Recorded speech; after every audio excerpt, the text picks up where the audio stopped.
días. Tengan todos ustedes, estimados colegas, miembros de la Fiscalía General de Cuba, mi amigo Darío. Gracias por la invitación, la oportunidad de poder expresarles a todos ustedes en tan corto tiempo el testimonio, la experiencia que como Ministerio Público en mi país hemos venido adelantando a partir del mes de agosto del pasado año. En ese sentido, siempre es bueno recordar un poco como antecedente, como prólogo de dónde venimos. El Ministerio Público de Venezuela tiene una historia antigua, como la de todos nuestros países. Si nos vamos a una remembranza cercana en el tiempo, sus orígenes vienen de la época de la Capitanía General, cuando éramos una Capitanía General, cumpliendo la ley española. Incluso en el 1889, en el marco del origen de la República, fue cuando se establece la figura del Procurador General, quien estaba a cargo de velar por el cumplimiento y la aplicación del orden jurídico. Obviamente, calculemos entonces de aquel tiempo a todo lo que ha ocurrido, todo lo que ha venido pasando, la evolución que ha tenido nuestra institución en Venezuela. Pasó de llamarse de Procuraduría General de la República, que por cierto en Venezuela, según lo que implica nuestra Constitución del año 99, es, digamos, el abogado del Estado. Es diferente a lo que pudieran ser las competencias, las cualidades de un Ministerio Público que lidera, que monopoliza la acción penal. Es un largo periplo de muchas décadas para llegar aquí. No ha sido nada fácil. En este sentido, nosotros, cuando asumimos por designación de un órgano electo por voluntad popular, por más de 8 millones de venezolanos, la Asamblea Nacional Constituyente, que por cierto está establecida como un órgano en nuestra Constitución en diversas formas de convocatoria, que en el año 99, cuando en lo personal nos tocó también ser miembros de esa Asamblea Nacional Constituyente, presidir la Comisión de Derechos Humanos, designó también a un fiscal general de la República en ese año 99. Es decir, no fue un hecho excepcional que pudiera una nueva Asamblea Nacional Constituyente designarnos en ese cargo. Lo importante en todo caso, y el reto, el desafío que teníamos nosotros era qué hacer frente a los grandes desafíos de un pueblo que, así como pudiera tener necesidades materiales, que se sabe, tiene sed de justicia, hacer justicia, reivindicar el derecho, las garantías judiciales, judicializar a los poderosos, a los intocables, a los que gozan de todas las inmunidades, que no se las da la ley, ni la naturaleza tampoco, porque todos somos iguales, ¿verdad?, ante Dios y ante el derecho. Sin embargo, me interesa mucho conversarles un poco sobre el flagelo de la corrupción vista como una especie de mal que corroe no solamente el Estado, las instituciones, las empresas privadas, sino que daña la ética, que daña la moral pública y que enferma a una nación entera. Y cuando hablo de la corrupción no solo es vista de la manera tradicional que mediáticamente pudiéramos conocer. Nosotros hemos descubierto, tengo percepciones muy claras de esto en la práctica. A veces 2 días de lucha te da mayor lucidez que 20 años de estudio.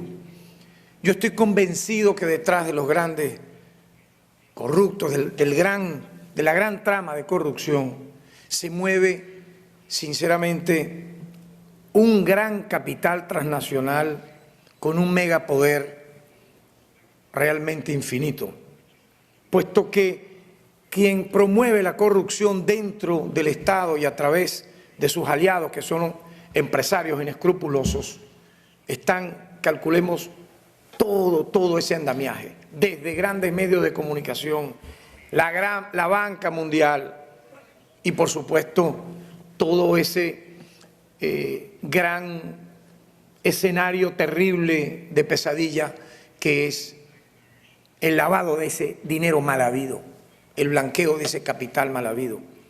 Yo pudiera de entrada concluir, es mi opinión y quiero compartirla con ustedes, yo pienso que producto del dinero de la corrupción se pudiera lavar más dinero y es más dañino en ese aspecto, quiero decir, de blanqueo, que el propio delito de narcotráfico.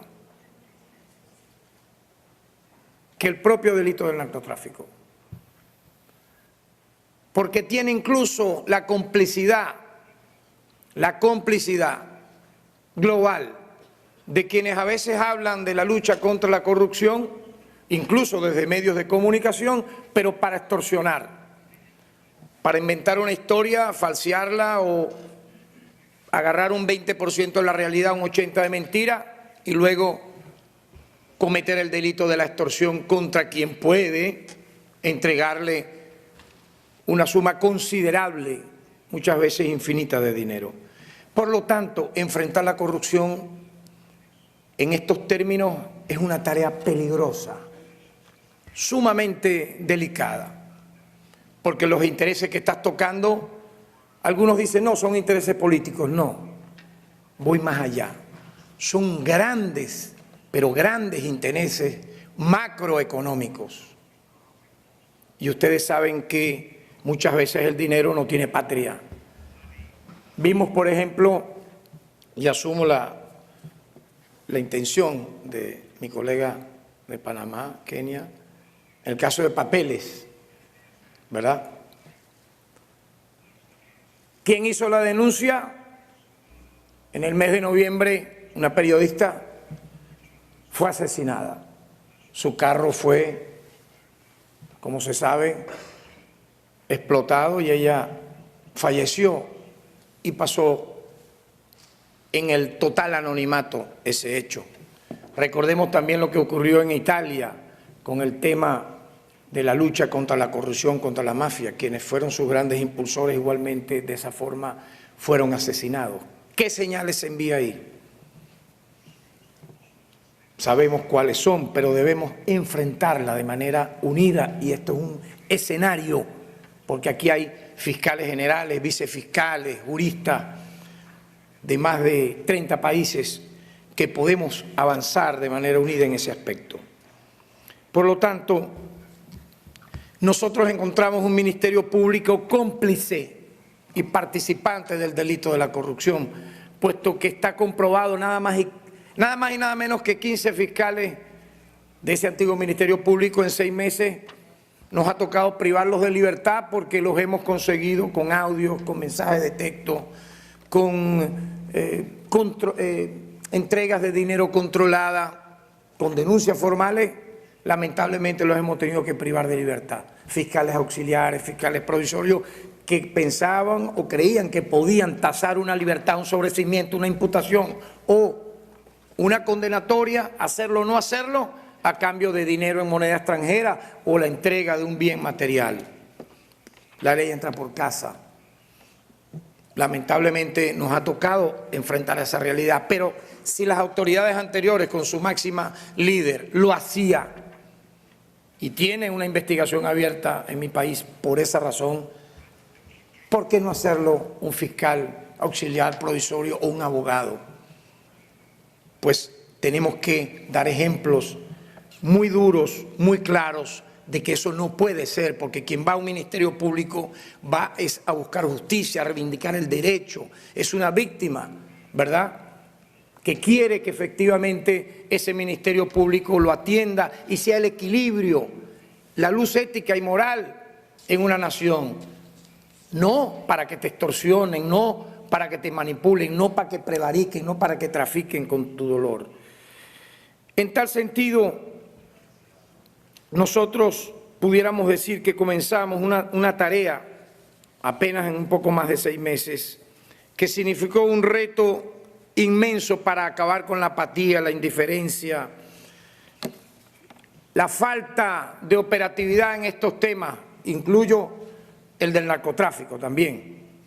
Calculen un ministerio público que, como el que vimos nosotros en los últimos 10 años, sobreseyó más a las personas vinculadas al tema del narcotráfico que los condenó. ¿Por qué? ¿Por qué eso? Que en las tramas de corrupción no había prácticamente la judicialización de ninguno. Es decir, tú puedes abrir un código de MP, un código de investigación, pero si no ordenas las aprehensiones, si no dictas las alertas rojas, si no practicas o desarrollas la persecución penal, simplemente es un saludo a la bandera, para que mediáticamente quedes como que, oye, sí, se está investigando. Y la respuesta es, sobre tal tema, no se está investigando. Y el se está investigando termina casi que con la prescripción de los hechos. Nosotros empezamos por atacar un tema que a sotovoce en Venezuela sonaba. Yo vengo de un estado que tiene las reservas más grandes de petróleo del planeta. Me refiero a mi estado natal, Anzoátegui, donde fui gobernador por 8 años reelecto. Estoy hablando de la faja petrolífera del Orinoco, que en 2 municipios tiene el 60% de las reservas de toda esa faja petrolífera. Siempre escuchaba sobre la complicidad de empresarios y gerentes para lavar dinero y para territorialmente apoderarse prácticamente de todos los bienes de ese estado. Era extraño de ver, por ejemplo, como una empresa que tenía 4 o 3 años contratando con PDVSA, de pronto tenía periódicos, clínicas, farmacias, edificios, maquinarias por una suma de casi 1.500 haciendas estilo Falcon Crest, es decir, la imitación clara de cómo actúan los carteles de narcotráfico. Se apoderan territorialmente de un lugar, empiezan a comprar bienes y servicios y ponen inclusive en su esfera de complicidad a miembros de los cuerpos de seguridad del Estado, a miembros del Poder Judicial. Y eso pasaba. Y yo me dije, bueno, aquí hay que enfrentar esto y estoy seguro que contaré con el apoyo de la opinión pública en primer lugar y con el apoyo de los poderes públicos nacionales. Y comenzamos con una auditoría que me llegó de casualidad. No fue que alguien adrede me la lleva para plantearme un caso. Yo le digo, oye, este caso de PDVSA me interesa, pero por ahí me dicen que hay una auditoría de unas empresas que contrataron con sobrevaloración unas obras que no ejecutaron. Y me dice esta persona, sí, yo te la envío en la tarde. Cuando reviso la auditoría, sorprendentemente veo, y calculen lo que voy a hablar, del año 2009 al año 2015, el antiguo director de la faja petrolífera del Orinoco otorgó 45.000 contratos por un monto de 35.000 millones de dólares. Y casi siempre era el mismo pool de empresas. La propia auditoría interna de PDVSA reveló que allí, nada más y nada menos, solamente en 10 empresas de las que contrataron, había sobreprecios del 200%. Pues bien, por allí comenzamos y se logró la detención de ese director, exdirector de esa faja, de empresarios vinculados a esos contratos que he mencionado. Y esa fue la primera, yo diría, la primera luz en el túnel en esta batalla que va a continuar obviamente. Solo les puedo decir brevemente como resumen, de allí a acá hay 80 altos gerentes de la estatal PDVSA privados de libertad, en 10 tramas que hemos desarrollado, no solo con imputaciones, no solo con la apertura de una investigación penal, ya vamos por las acusaciones, para que vean que cuando comenzamos no era simplemente un hecho para salir del paso. Ustedes entienden, somos abogados, la mayoría me imagino penalistas, lo que implica ya la etapa de la acusación. Un avance tremendo. Decir 80 altos mandos, pero entre ellos 2 exministros, 2 expresidentes de la estatal PDVSA, privados de libertad con todas sus garantías judiciales, quien pueda o no merecer, producto de una garantía también del Código Orgánico Procesal venezolano, delatar, lo han hecho ya algunos, delatar, asumir su responsabilidad, han obtenido las garantías que establece la ley, porque eso es parte de los derechos humanos. Algunos lo han hecho y nos han permitido llegar a otras tramas que no conocíamos inicialmente. Pero hablar de esto es una cifra para nosotros sumamente dolorosa, pero a la vez habla de un resultado. Pero no solo nos quedamos con ese tema, que continúa. Mientras les hablo hoy aquí, hay 5 tramas de esa misma estatal petrolera que están en curso, 5. Y hay una de ellas que pudiera ser la más grave de todas las anteriores incluso, porque tiene connotaciones de carácter global que incluye varios países. Ahora, una gran pregunta: si este tipo de delincuentes, supónganse ustedes, tienen orden de aprehensión de Venezuela, varios de ellos, incluso se les ha solicitado la alerta roja, es sorprendente ver, por ejemplo, que los Estados Unidos de América no los entrega. ¿Por qué no los entrega? ¿No es acaso la lucha contra la corrupción una bandera mundial? ¿No es algo que tiene que ver más allá de la política, la ideología, la nacionalidad? ¿No es un tema ético de sobrevivencia del mundo? Y estamos hablando de personas vinculadas como, entre comillas, empresarios. Para mí, respeto a los empresarios porque generan riqueza, producen empleo, tienen un sentido, los verdaderos, vamos a decir así, empresarios, un sentido nacionalista de querer desarrollar su patria. Pero quien se escuda bajo la figura de empresario, de empresa, para delinquir, obviamente que tiene una doble connotación al margen de la ley. Bueno, están muchos allá y por más que hemos insistido, no los entregan. Luego vamos a ver seguramente que van a caer en esa llamada garantía, donde ellos asumen una responsabilidad, le quitan un 40, un 50% del dinero robado a mi país, de los bienes robados a mi país, y luego los dejan tranquilos vivir con esa plata. Tremenda justicia. La denuncio como un hecho vergonzoso porque para mí implica finalmente algo muy claro. Conviertes entonces a otro Estado en un gran lugar para lavar dinero mal habido, saqueado y expoliado de otro país. ¿O es que de qué estamos hablando aquí? ¿Se puede llamar disidente político o perseguido un delincuente de alto calibre que ha desfalcado un país con tramas abiertas judicializadas? Imposible. Pero así ocurre entonces. Piden asilo, piden refugio. Yo les puedo adelantar que cualquier ciudadano de los países que aquí están, que ustedes requieran de Venezuela, que pudiera estar allí escondido, que haya cometido delitos de corrupción en sus países, los entregaremos de manera inmediata, porque eso implica no solo solidaridad, eso implica justicia global.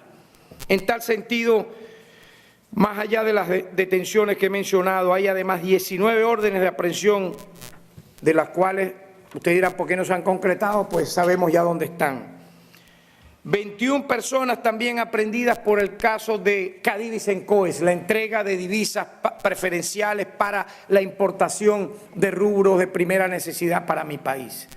Era un tema que estaba abierto, fue escándalo en mi país, pero bueno, si quien monoliza la acción penal no hace nada, ¿cómo tú mueves eso? No lo puede hacer un órgano de policía solo, no lo puede hacer un juez solo, no. Tiene que ser el Ministerio Público quien presente a estos delincuentes. Da la casualidad que era también Vox Populi el tema del fraude importador. Calculemos el sobreprecio.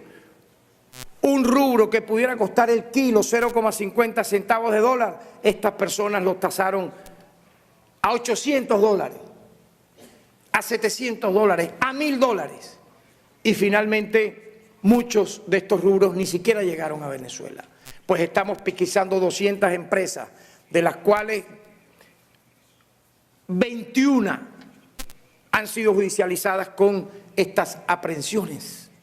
Se les ha incautado, ese es otro detalle, no es solo la orden de aprehensión y la privativa de libertad, un dinero mal habido, comprobadamente con sus bienes mal habidos, deben ser incautados por el Estado y así lo hemos hecho. Centrales azucareros, vehículos, maquinaria, repito, haciendas, fincas, edificios, han sido incautados para que el Estado los administre, no para que se les dé y se les remate a una, ¿qué te puedo decir yo?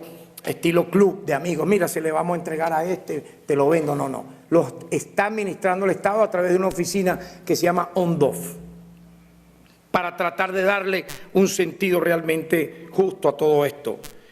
En el caso de papeles, se reimpulsaron los casos, las investigaciones, se dictaron órdenes de aprehensión y alertas rojas que no estaban, extrañamente, a 6 personas. Unos viven en Costa Rica, otros viven en Europa, pero bueno, allí es muy lento. En el tema de la corrupción es muy lento la entrega de estos individuos. Y las razones uno pudiera imaginarlas. En el caso de la banca, la llamada banca privada de Andorra, fue célebre el hecho de cuando estalla todo este escándalo, si mal no recuerdo, entre el 2012 y 2013. Uno de sus más tristemente célebres personajes es de nacionalidad venezolana, su principal capo. Ocurrió que, llegando nosotros al Ministerio Público, observamos que ni siquiera esta persona tenía una orden de investigación, pero es que ni siquiera una, a pesar de que era voz populi que este señor pagó $100.000 de propina a un mesonero en el Hotel Ritz de París y le abrieron una investigación por eso, porque hay que verle la cara y eso está en los papeles que nos entregó Andorra. O sea, ¿cómo tú das $100.000 a un mesonero, verdad? Por una propina, porque te haya atendido un hotel. Da la casualidad que este señor, y hay el testimonio de la dueña de un restaurante, cenaba y cerraba el local de ese restaurante, eso está judicializado, ese testimonio, con la exfiscal general de la República Bolivariana de Venezuela, cualquier cantidad de veces, en el momento en que estaba el escándalo. Es así. Puesto que el señor era asegurador y el esposo de la exfiscal era asegurador, eran socios en una compañía de seguros, así como lo escuchamos. Pudiera entonces ser esa la causa, suponemos nosotros, de que este señor nunca se le judicializó. ¿Qué hicimos? Rápidamente, con colaboración del Estado venezolano, de la propia PDVSA, porque era un blanqueo de capital que tenía que ver con PDVSA, porque por detrás estaba la intermediación ilegal de tráfico de crudo, el cobro de comisiones de este personaje, que era primo hermano o es primo hermano de un expresidente de PDVSA, para lavar nada más y nada menos que en un año casi 5.000 millones de euros en esa banca, con centrífugas de transferencia impresionantes. Eso lo tenemos en un expediente y este señor sí está detenido ahora, con 4 de sus colaboradores, y hay aproximadamente 10 órdenes de aprehensión para que con resultados esto tenga un sentido real. Se reimpulsaron los casos de Odebrecht. Por primera vez se judicializó, se dictaron órdenes de aprehensión contra todos sus directivos, no solo contra el presidente, célebre, tristemente célebre también e innombrable. Se reimpulsaron todas las investigaciones de violencia política. En los últimos 5 meses, si vamos a hablar con el tema de la incautación de bienes, aumentaron en un 500% las incautaciones de bienes por casos de corrupción con comparación a los primeros 7 meses del año pasado. Igualmente, se quintuplicaron en este aspecto las aperturas de juicio sobre estas materias. Pero bien, ustedes me dirían, en esto que hemos investigado hasta ahora, que falta aún, por supuesto, si solamente les digo que mientras les hablo hay 5 tramas, pesquisando las que tendrán resultado, una de ellas tal vez la semana que viene, nosotros hemos calculado con lo que hemos pesquisado de lo que hemos judicializado con aprehensiones, etcétera, un daño patrimonial superior a los 15.000 millones de dólares. ¿Cómo pueden ser tratadas estas personas? Como disidentes ideológicos, como sujetos librepensadores o como delincuentes que violan los derechos humanos de una nación entera al desfalcarle sus riquezas naturales. Yo pudiera entonces, resumiendo esto, de la lucha contra la corrupción en la estatal PDVSA, que es el corazón de la economía nacional, tramas develadas, desfalco con contrato de sobreprecio en la faja petrolífera del Orinoco, muy larga y de muchísima, yo diría, implicación. Sabotaje a la producción en Petrozamora, calculen ustedes, gerentes y empresarios lograron que perdiéramos 15 millones de barriles de petróleo en 2 años, porque los sabotajes ocasionaba pérdidas pero ganancias para ellos.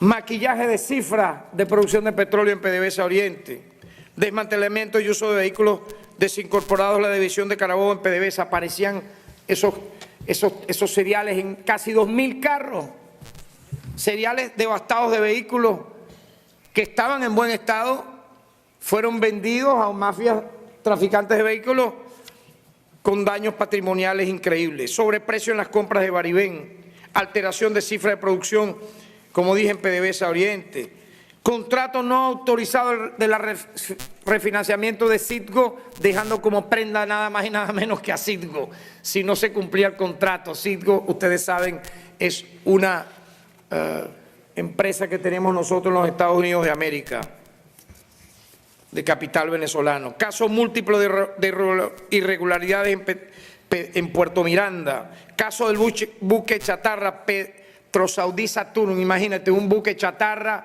que funcionó solo un 30% durante años y nos causó un daño patrimonial de 2.000 millones de dólares para supuestamente hacer cargue